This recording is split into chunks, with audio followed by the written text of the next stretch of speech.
When you talk about the yardstick by which cruiserweight wrestlers are judged around the world, that yardstick's with me today because I'm hanging with Rey Mysterio Jr. Ray, welcome to the HWA. Thank you very much. It's a pleasure. It's a pleasure coming all the way from the West Coast, being in HWA today.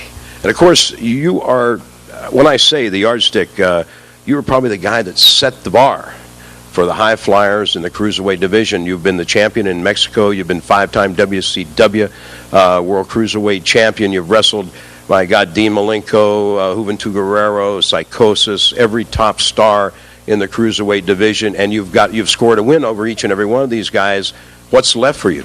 Like you said, yeah, I've faced against the best. Eddie Guerrero, like you said, Dean Malenko, Eddie Guerrero traveled all over Mexico City. And now I guess this is what I wanted to become out of wrestling, be where I can't go really any further, and this is it. I mean, I really can't take another step further, but becoming a superstar where I'm at right now. And of course, you've signed a contract with WWE. You're stopping off here in the HWA for a period of time.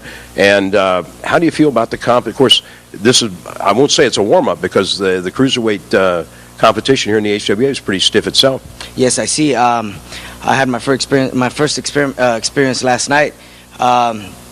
There's a lot of competition everywhere, and especially when you're barely rising up in the wrestling industry. I mean, you give it all you got, and I've been around for 12 years now, and I see all the boys here, and especially the cruiserweight division, and they're pushing real hard. So I got competition. Well, they're hungry. Yes. You've got a name, and if they're able to knock you off, that's another notch in their gun.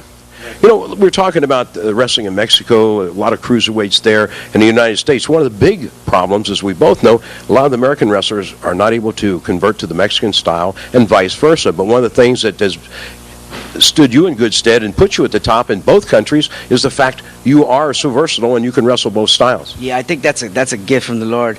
And my dedication to wrestling and just being what you want to be. You know, if you're in Mexico and you have an opportunity to be in the United States to wrestle, you're going to adapt to it no matter what, and you're going to learn the style. I mean, if that's where you want to be.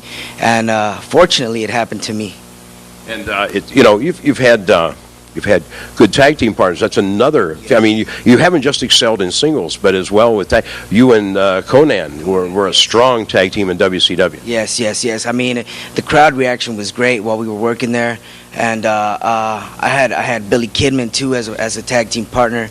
And then we had I could go on and on about various matches that we had against Malenko, Benoit, Jericho. And now I see him. Now I see him in WWE, and I see him as big superstars. And I'm hoping to climb up that ladder so I can be in that same position. Ray, I don't think there's any doubt in it. You've got a hell of a record behind you, and for 12 years, and I think a lot of great years ahead of you. We appreciate you being in the HWA for a while, and we've been hanging with one of the best in the cruiserweights in the world, Rey Mysterio Jr.